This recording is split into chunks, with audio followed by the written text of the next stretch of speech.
আশার সোজা সন্ধ্যার কাছে চলে গেল।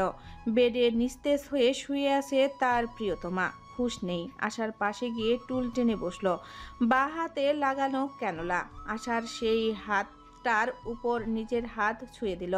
কিছুক্ষণ নিষ্পলক চোখে তাকিয়ে সন্ধ্যার কপালে গাঢ় চুম্বন এঁকে দিল। কেবিনের বাহিরে দরজা থেকে আরু আর আরাধ্য সেটা দেখল। আরু আর চোখে তাকালো আরাধ্যর দিকে। আরাধ্য চোখ দুটো লাল বর্ণ ধারণ করেছে। বোধহয় কান্না আটকে রাখায় ভীষণ যুদ্ধ চলছে ওই চোখ দুটোয়। পুরুষ মানুষের এই এক সমস্যা, তারা মন খুলে কাঁদতে পারে না। কান্না যেন সব মেয়েদের জন্য সৃষ্টি করা। কান্না যেন পুরুষদের জন্য হারাম। কিন্তু আরুর মতে কান্না পেলে কেঁদে নেওয়াই উচিত। লোক সমাগমে মেয়েদের মতো কাঁদতে না পারলেও একাকী কেঁদে হালকা হওয়া উচিত। পুরো দুদিন হসপিটালে থেকে আজ বাড়ি ফিরেছে সন্ধ্যা। এ দুদিন বাসার সব কাজ আরশিকে স্কুলে দিয়ে নিয়ে আসা সব আরু একা হাতে করলেও রান্নার কাজে আরাধ্য তাকে অনেক হেল্প করেছে। দুজন মিলে রেঁধেছে। আরাধ্য একটা রান্নার বই কিনে এনে দিয়েছে আর বলেছে, ছি, এত বড় দামড়ি মেয়ে হয়েছিস অথচ রান্না পারিস না। এ তো মেয়ে জাতির জন্য লজ্জার বিষয়।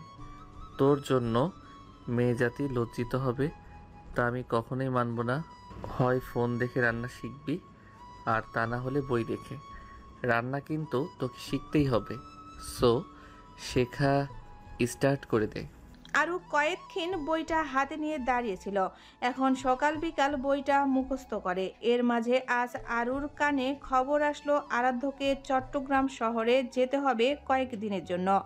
তাদের মেডিকেল কলেজ থেকে আউটরিচ প্রোগ্রামের আয়োজন করা হয়েছে। সেখানে আরাধ্য যাবে। যেহেতু আরাধ্যর মেডিকেল পড়া শেষ, এখন ইন্টার্নি করছে, তো প্রপার কয় দিনের জন্য আরাধ্য যাচ্ছে সেটা আরও জানে না।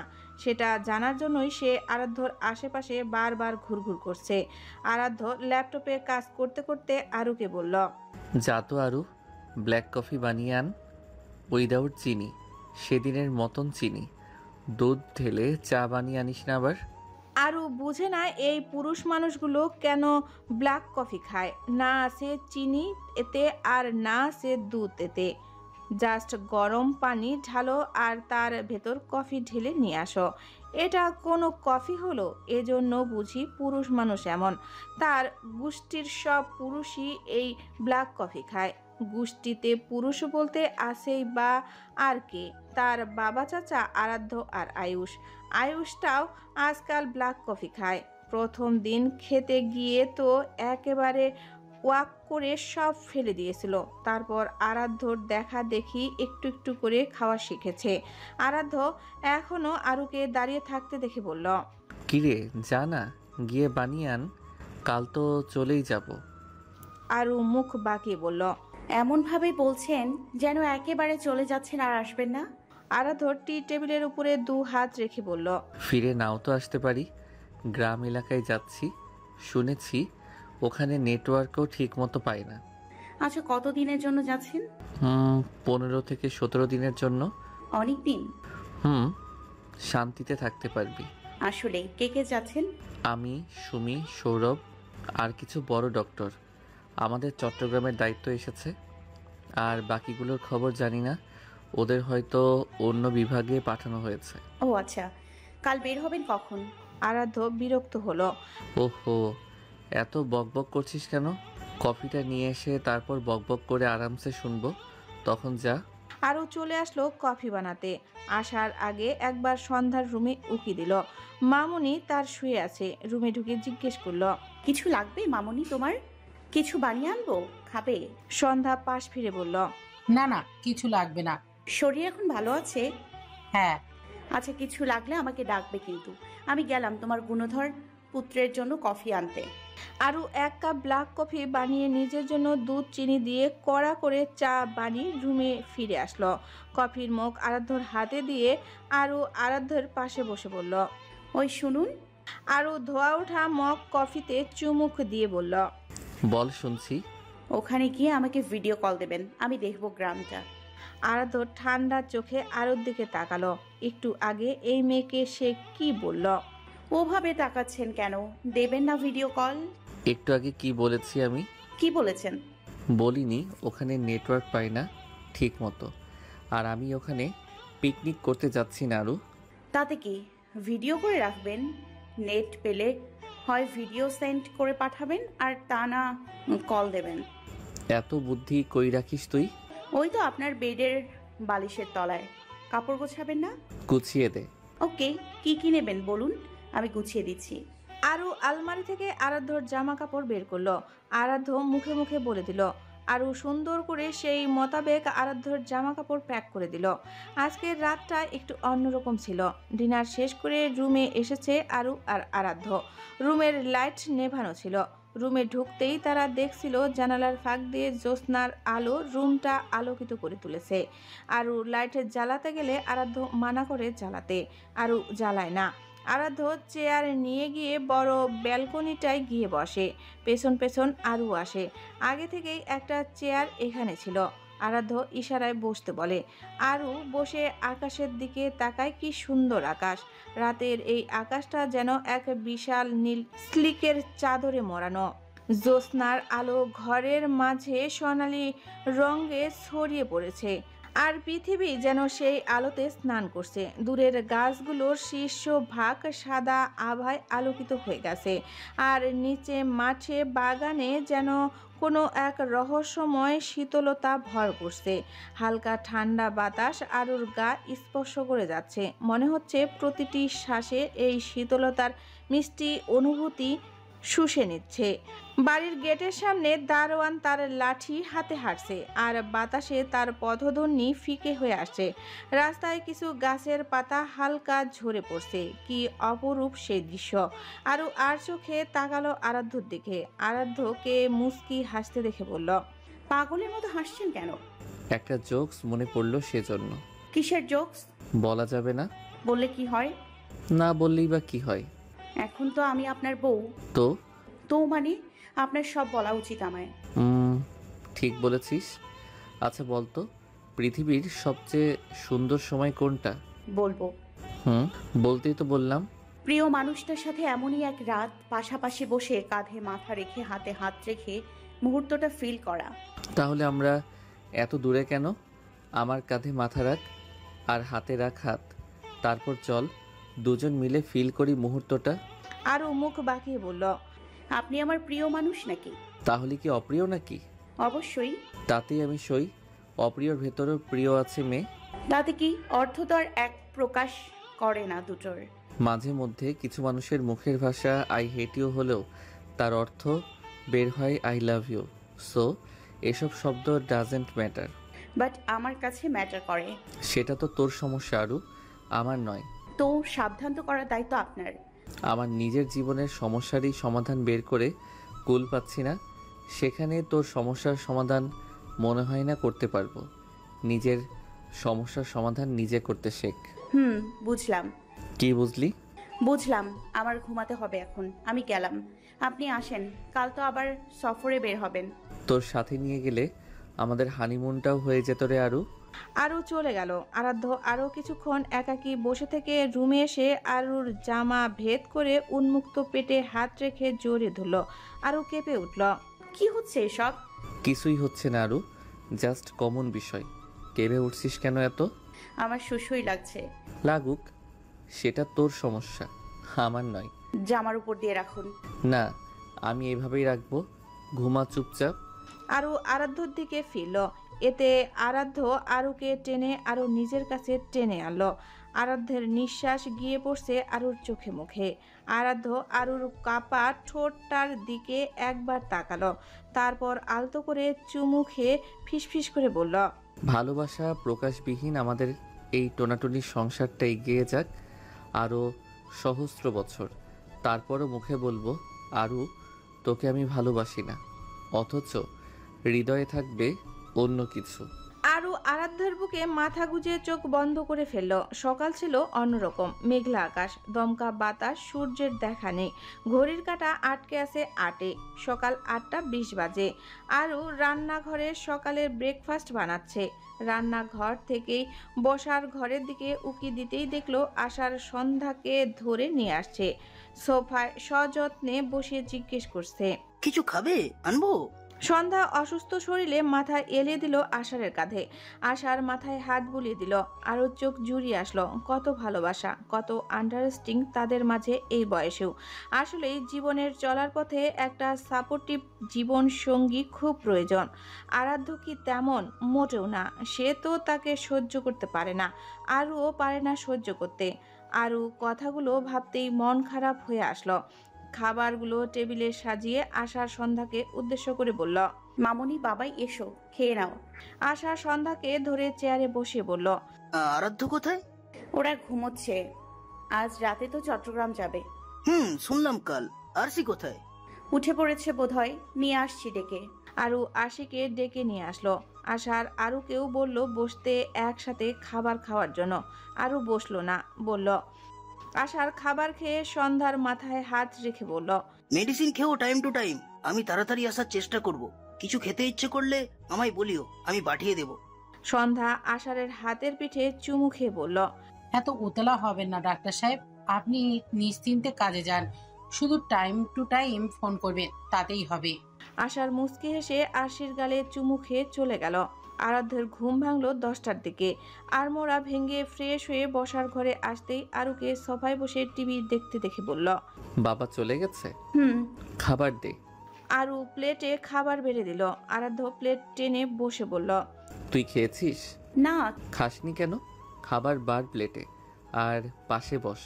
আরু প্লেটে নিজের জন্য খাবার বাড়ল। আরাধ্য খাবার খেতে খেতে বলল।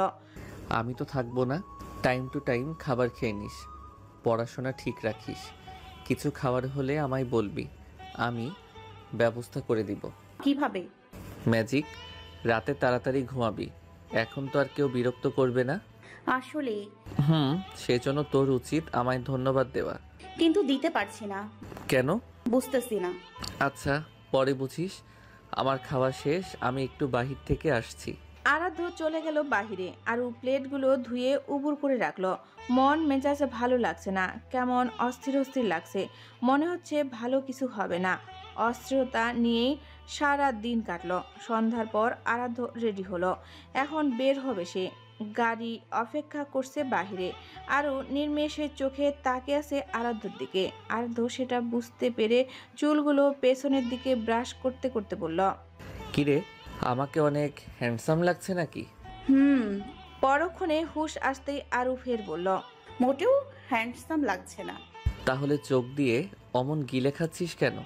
গিলে খাইনি, আপনার ভাব সাব দেখলাম। আরাধ্য লাগেজটা হাতে নিয়ে আরুর দিকে এগিয়ে এসে আরুর গাল টেনে বলল। সাবধানে থাকিস, সাবধানে রাখিস সবাইকে। পৌঁছে একটা ফোন দিয়েন। আচ্ছা, চললাম। আরাধ্য চলে গেল মায়ের সাথে দেখা করতে।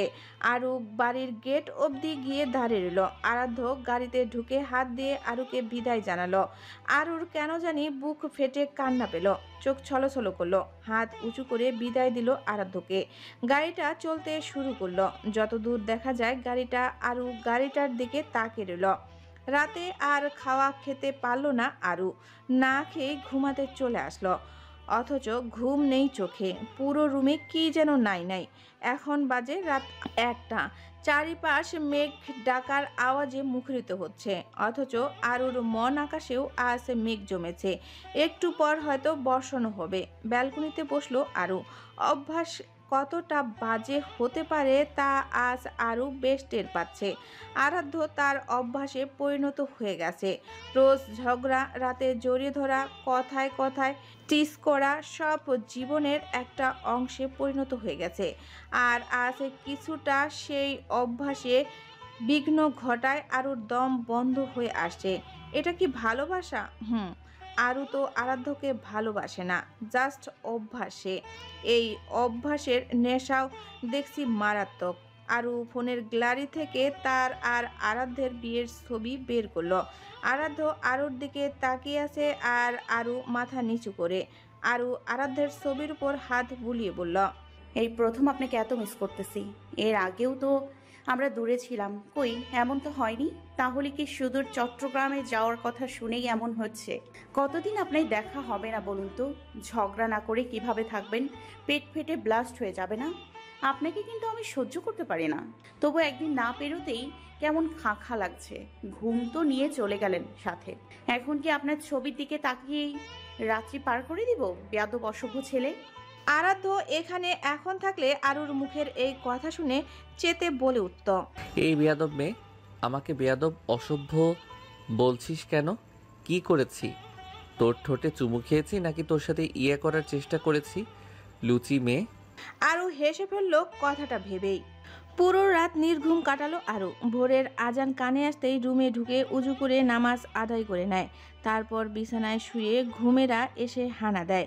এই ঘুম ভাঙে সকাল 10টার পরে। আড়মোড়া ভেঙে ঘড়িতে সময় দেখতেই চোখ কপালে উঠে যায় আরুর। সকালের রান্না তো করা হয়নি, তাহলে সবাই কি খেয়েছে? আর মামুনি, সেও তো ডাকেনি। আরু তাড়াহুড়া করে রুম থেকে বের হয়। বসার ঘরে এসে দেখে বসার ঘর ফাঁকা, আর টেবিলে খাবার সাজানো, পরোটা, ডিম ভাজি আর ডাল। আরু সন্ধ্যার রুমের দিকে গেল। সন্ধ্যা বসে আছে। আরু এগিয়ে গেল। সরি মামুনি, আসলে উঠতে পারিনি সকাল সকাল। তুমি রেঁধেছিলে সকালে? সন্ধ্যা আরুর দিকে তাকালো। না, ডাক্তার সাহেব হোটেল থেকে এনে দিয়ে গেছে। ইস, কেন যে সকালে ঘুমোতে গেলাম। আহ, এত অস্থির হচ্ছিস কেন? কিছু হয়নি, রিল্যাক্স। খাবার খেয়েছো? না। চলো খাবে। আরু সন্ধ্যাকে ধরে খাবার টেবিলে নিয়ে আসলো। আরু খাবার প্লেট বেড়ে চেয়ার টেনে বসে বলল। মামুনি শোনো, বল। তোমার ছেলে ফোন দিয়েছিল। ভোরের দিকে দেখছি ডাক্তার সাহেবের ফোনে। আরুর মন চুপসে গেল। সারা রাত সে অপেক্ষা করলো আরাধ্যর ফোনের, অথচ তাকে একবারও ফোন করলো না। কথা হয়েছে তোমার সাথে? ঠিক মতো পৌঁছেছে? আমার সাথে কথা হয়নি, আর ঠিক মতো পৌঁছেছে চিন্তা করিস না। তোমার ছেলে তো আমায় ফোন দিল না মামুনি। রাগ করে মন খারাপ করে বলল আরু। সন্ধ্যা মাথায় হাত বুলিয়ে বলল, দিবেনি ফোন, মন খারাপ করিস না। আরু চুপচাপ খেয়ে প্লেট ধুয়ে সন্ধ্যাকে তার রুমে দিয়ে নিজের রুমে আসলো। বিছানা থেকে ফোন নিয়ে আরাধ্যর নাম্বারে কল লাগালো। ফোন বাজছে কিন্তু রিসিভ হচ্ছে না। মন আরও খারাপ হয়ে গেল। কয়েকবার দিল ফোন, ফলাফল একই। আরু ফোন বিছানায় রেখে স্টাডি রুমে গেল। হরেক রকমের বই এ রুমে, বিশেষ করে বেশি বই মেডিকেল টাইপের। আরাধ্য আর আসার পরে আর কিছু বই আছে প্রবীণ লেখকদের। আরও সময় কাটানোর জন্য একটা বই নিয়ে সন্ধ্যার রুমে গেল।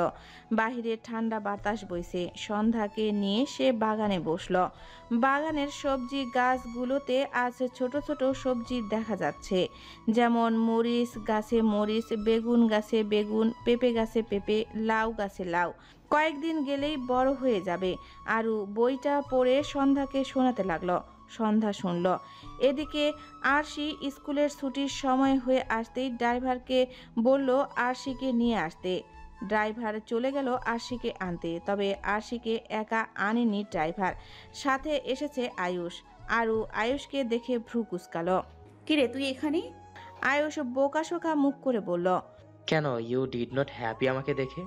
বিয়ে হয়ে যাওয়ার পর তো দেখছি আমায় ভুলেই গেছো তুমি। আমি তো ভুলিনি তোমায়, সেজন্য চলে এসেছি। নটাঙ্কি বাজ, আমাকে দেখতে এসেছিস নাকি আরশির জন্য এসেছিস? আমি কি বুঝি না ভেবেছিস? বুঝেছো, ভালো কথা।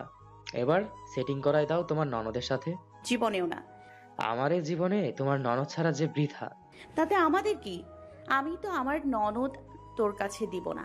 আমি ওর বিয়ে সুন্দর এক ছেলের সাথে। কেন, আমি কি সুন্দর না? কত মেয়ে ক্রাশ আমি জানো। জেনে লাভ নেই আমার। আরশি তোমার না। তুলে নিয়ে গিয়ে বিয়ে করব আরশিকে।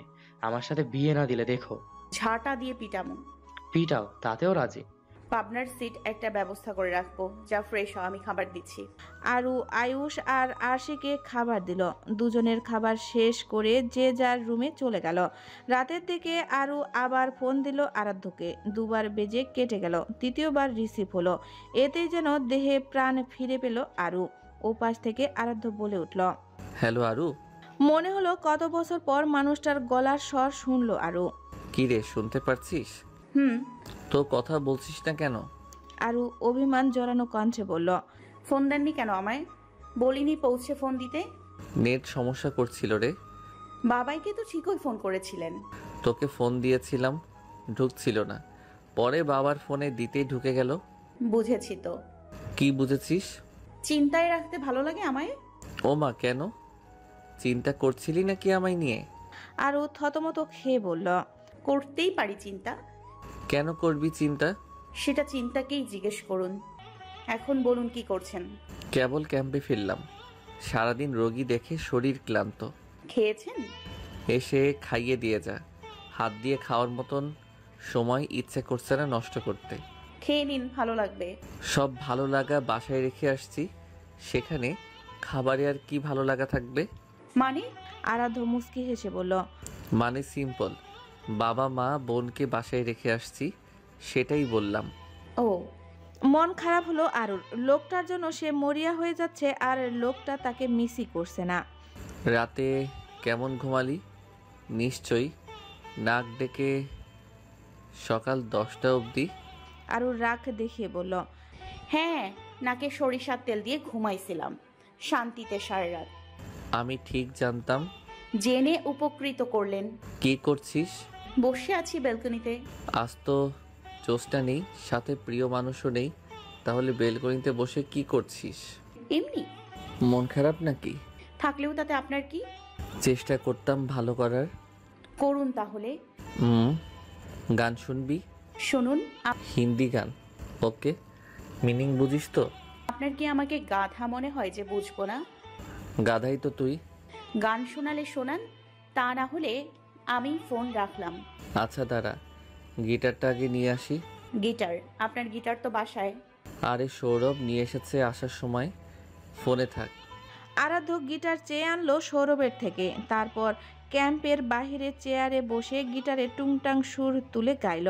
तारों को मोहब्बत अंबर से, फूलों को मोहब्बत शबनम से, जैसे दिल को मोहब्बत दिलबर से, हमें ऐसे मोहब्बत है तुमसे, अब तुम भी कहो ना कुछ हमसे, सवा को मोहब्बत बदल से, आंखों को मोहब्बत काजल से, पैरों को मोहब्बत प्याल से, हमें ऐसे मोहब्बत है तुमसे, हमें ऐसे मोहब्बत है तुमसे। শুনেছিস? আরু ঠোঁট কামড়ে চুপ করে থেকে বলল, শুনেছি। কিছু বুঝলি? কিছুটা। কি বুঝলি? বোঝা আমাকে। এই তো ভালোবাসাবাসি। কারেক্ট। কার সাথে? কার বলতো? দিলের সাথে দিলবার, পায়ের সাথে পায়েলের, আর আর কি? আপনার সাথে আমার। আরাধ্য মুখ বাঁকিয়ে বলল, ওনার সাথে আমার। রাত অনেক হলে যা ঘুমা। আরু রাগী কণ্ঠে বলল, অসভ্য একটা পুরুষ আপনি। আর তুই তো সভ্য নারী, তাই না? হ্যাঁ। স্বপ্নে রাখলাম ভালো কথা। খেয়েছিস? আমি তো খাইনি। তুই খাইছিস কেন? আপনি কে যে আপনার আগে আমার খাওয়া যাবে না? তোর একমাত্র জামাই আমি। জাস্ট নামের। কাজেরও চাচ্ছিস? অবশ্যই। ওকে, রাখছি। আচ্ছা ফোন দিন কিন্তু। আমি কেন দিব? তুই দিবি। আমি দিলে তো পাই না আপনায়। এই যে পেলি। হঠাৎ মরিচিকার মতো পাই। এতেই সন্তুষ্ট থাকতে শিখো মেয়ে। বেশি গুরুত্ব দিলে পরে পায়ে ঠেলবে। মোটেও না। তাহলে কি মাথায় করে রাখবি? অবশ্যই। লাল পানি টানি খেয়েছিস নাকি আজ আরু? লাল পানি খেতে যাব কেন? না মানে এই যে আজ এইভাবে কথা বলছিস। কিভাবে কথা বলছি? প্রেমিকার মতন। আমি তো প্রেমিকাই, জাস্ট প্রেমিক নেই, সেজন্য আপনায় বানাতে চাইছি। আপনি রাজি? জীবনেও না। তাহলে তেলের নদীতে ডুবে মরে যান। বিধবা হওয়ার এত ইচ্ছে? এমন জামাই থেকেই বা কি লাভ? এত লাভ লোকসান খুঁজিস কেন? জীবনে খুঁজতে হয় লাভ লোকসান। আচ্ছা পাগলি, ঘুমা। আপনিও খেয়ে ঘুমান। আরু ফোন কেটে দিল। ভালো লাগছে এখন। কিছুক্ষণ ব্যালকনিতে থেকে রুমে এসে ঘুমিয়ে পড়ল। সকালে রান্নাবান্না করে খেয়ে দিয়ে ভার্সিটি চলে আসে আরু। ক্লাসগুলো ঠিক মতো করে ক্লাস শেষ করে বের হতেই রনি ডেকে উঠল। আরু পেছনে তাকালো। রনি এগিয়ে এসে বলল, ভুলেই গেছিস আরু? বিয়ের পর না ঠিকমতো ভার্সিটি আসিস আর না গ্রুপে মেসেজ দিস। আরু স্মিত হেসে বলল, সংসার নিয়ে ব্যস্ত থাকি রে। বাবা, বিয়ে করবি না বলে এখন সেই সংসার নিয়েই ব্যস্ত। ভীষণ চেঞ্জ এসেছে তোর মধ্যে। তোর বিয়ে হোক, তখন তোর ভেতরেও চেঞ্জ আসবে। আচ্ছা চল আজ কোনো ক্যাফেতে বসা যাক। সাইফা, সাবু, মিনাল সবাই যাবে। সময় হবে? আচ্ছা চল। আরুরা সবাই মিলে ক্যাফেতে আসে। যে যার মতো গল্প করছে। আরু চুপচাপ শুনল। কফি অর্ডার দেওয়ায় কফি চলে আসে। আরু কফি খেয়ে ফোন হাতে নিয়ে ফেসবুকে ঢুকতেই দেখলো আরাধ্য অনলাইনে। আরু মেসেজ দিল, কি ব্যাপার অনলাইনে যে? মেসেজ ডেলিভারি হলো কিন্তু সিন হলো না। মিনিট 5 পর দেখলো অ্যাক্টিভ 7 সেকেন্ড এগো। আরও বুঝলো মহাশয় লাইনে নেই। আরও কিছুক্ষণ গল্প করে চলে আসলো বাসায় আসতেই নতুন 3টি মুখের দেখা পেল আরও। বসার ঘরে বসে আছে একজন মহিলা ও একজন পুরুষ আর একটা ছেলে। আয়ুষের থেকে অনেকটা বড়ই হবে। মহিলাটার স্বামী আর ছেলে বোধহয় ওনারা। আরুকে সন্ধ্যা দেখা মাত্রই টেনে নিয়ে বলল, শরীফা, ও হচ্ছে আরু, কনার মেয়ে, আর আমাদের আরাধ্যর বউ। শরীফা আরুকে আপাতমস্তক পরোক্ষ করল। মেয়েটার কত বড় হয়ে গেছে, সেই ছোট থাকতে দেখে গেছে। বাহিরের দেশে থাকে, সেজন্য বিয়েতে আসতে পারেনি। আরুকে দেখেই ব্যাগ থেকে একটা জুয়েলারির বক্স বের করে সেটা আরুর হাতে তুলে দিয়ে থুতনিতে হাত দিয়ে চুমু খেয়ে বলল, মাশাল্লাহ, ভীষণ সুখী হও। রাত ভাইয়ের মেয়েটা কি মিষ্টি দেখতে হয়েছে। আরাফাতও সায় মিলিয়ে বলল, আসলেই সেই ছোট্ট থাকতে দেখে গেছি, চোখের সামনে দিয়ে চলে গেলেও চিনতে পারতাম না কেউ না বললে। তা আরাধ্য আসার কোথায়? সন্ধ্যা জবাব দিল, ডাক্তার সাহেব আসতেছে, আর আরাধ্যও তো এখানে নেই, চট্টগ্রামে গেছে। ও, ছেলেকেও ডক্টর বানিয়েছে বুঝি? হ্যাঁ, আপনার বন্ধু বানালো। আমাদের কুণালকে তো ডক্টর লাইনে পড়াতে পারলাম না। বেটা আমার কমার্স নিয়ে পড়বে, ব্যাংকার হবে। কিসে পড়ে? এবার 10-এ পড়ে, বেশ ভালো স্টুডেন্ট। কিন্তু কুণাল, মাশাল্লাহ, আমাদের কনার ছেলেটা একদম পড়াশোনা করতে চায় না। একবার দেখা হয়ে নিক জাস্ট, আপনার সাথে দেখবেন আয়ুষ কি জিনিস। আপনার মাথা আউলে যাবে তার কথা শুনলে। তাই নাকি? তাহলে তো দেখা করতে হচ্ছে। আরও কিছুক্ষণ বসে থেকে চলে আসলো। কুনাল ছেলেটা আয়ুষের থেকে বছর 3-4-এর বড় হবে। বেশ হ্যান্ডসাম এই বয়সেই। কেমন চুপচাপ অ্যাটিটিউড নিয়ে বসেছিল, কোনো কথা বলল না। আনইজি বোধ করছিল বোধহয়। প্রথমবার দেশে ফিরেছে, অচেনা সব, সেজন্য বোধহয়। আরাফাত দেশে আসার 2 দিন পর রাতদের বাসায় আসলো। রাত আরাফাতদের আসার কথা শুনে অফিস থেকে আগেই চলে এসেছে। বসার ঘরে আসার আরাফাত রাত মিলে গল্প জুড়ে দিয়েছে। কুনাল রাতদের বাড়িতে বাগানে বসে আছে দোলনায়। আয়ুষ সবেই স্কুল থেকে এসেছে। বাগান পার হতেই অচেনা এক ছেলেকে বাগানে বসে থাকতে দেখে এগিয়ে আসলো। আপাদমস্তক পরোক্ষ করলো কুনালকে, তারপর বলে উঠল, who are you sister, what are you doing my বাড়ির বাগানে? কুনাল আচমকা ইংরেজি শুনে ভ্রু কুঁচকে ফেলল। ঘাড় ফিরিয়ে আয়ুষকে দেখে বলল, এই কে তুমি? আয়ুষ কোমরে 2 হাত গুজে বলল, আমি কে মানে? আমার বাড়ি, আমার বাগানে বসে বলছো আমি কে? তুমি কে সেটা বলো। কুনাল হাত বাড়িয়ে দিয়ে বলল, আমি কুনাল, তোমার নাম কি? আয়ুষ হ্যান্ডশেক করলো না, 2 হাত বুকে গুজে বলল, মাই নেম আয়ুষ আহমেদ। তোমাকে আমি চিনি না। আমিও চিনি না তোমায়। তাহলে আমাদের বাসায় কার সাথে এসেছো? বাবা মায়ের সাথে। আয়ুষ ঠোঁট কামড়ে কিছুক্ষণ চুপ থেকে চলে আসলো। বসার ঘরে এক অপরিচিত মুখ দেখে এগিয়ে এসে বাবার পাশে বসে ফিসফিস করে বলল, ওটা কে বাবা? রাত আয়ুষকে আরাফাতের সাথে পরিচয় করিয়ে দিল। আরাফাত ভাই, এই হচ্ছে আমার হতচ্ছাড়া ছেলে আয়ুষ। আর আয়ুষ, উনি হচ্ছে তোমার আঙ্কেল লগে।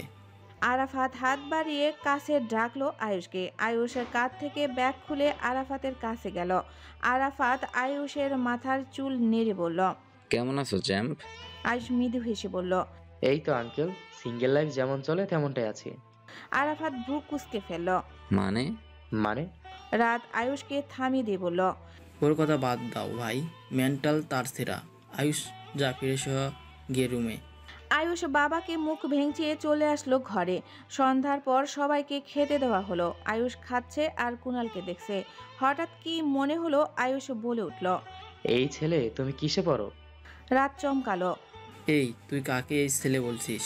কেন, ওই ছেলেটাকে আঙ্কেলের পাশে বসেছে। থাপড়ে গাল লাল করে দিব। তোর থেকে বয়সে বড়, ভাইয়া বল। ওকে ভাইয়া, তুমি কিসে পড়ো? কুনাল জবাব দিল, 10-এ পড়ি। খুব বিলিভ না, খুব ব্রিলিয়ান্ট তুমি, আরুষির মতো। ইজ আরসি? My love. রাত বিষম খেলো। আরাফাত পানির গ্লাস এগিয়ে দিল। রাত ঢকঢক করে পানিটা খেয়ে নিল। আরাফাত অবাক চোখে আয়ুষকে পরোক্ষ করলো। এই জন্য বুঝি সবাই এত গুণগান করছিল আয়ুষের। ছেলেটা পুরাই। আজ রাত আরাফাতরা রাতদের বাসায় থাকবে, সেই হিসেবে কুণালকে রাতে থাকতে বলা হলো আয়ুষের রুমে।